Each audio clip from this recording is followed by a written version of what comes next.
দানের শীষ প্রতীক যার হাতে তুলে দিবে, আমি আপনাদের সকলকে নিয়ে তার জন্য দানের শীষের কাজ করবে ইনশাআল্লাহ।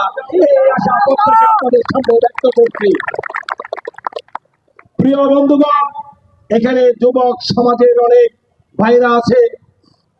নির্বাচন উপলক্ষে যদিও সভা, আমি সবার সামনে বিশেষ করে আমাদের মুরব্বীজনের সাথে আমি ওয়াদাবদ্ধ হতে চাই যে আল্লাহ যদি আমাকে এই দলের দায়িত্ব আরো কাজ করার সুযোগ দেয়, দল আমাকে যেখানে দায়িত্ব দিবে আমি সেখানে কাজ করব।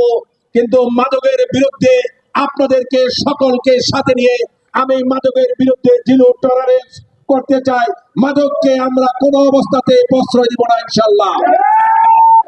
আমি আমার বিভিন্ন প্রোগ্রামে বলি যে বিশেষ করে এখানে সাংবাদিক ভাইরাও আছে যে আমরা যদি রাজনৈতিক কর্মীরা, প্রশাসনের বাইরা, সাংবাদিক বাইরা এই তিনের সমন্বয়ে যদি সমাজে কাজ করতে পারি তাহলে ওই সমাজে মাদক থাকবে না ইনশাআল্লাহ। সেই ব্যাপারে আমি আপনাদেরকে সাথে নিয়ে কাজ করতে চাই।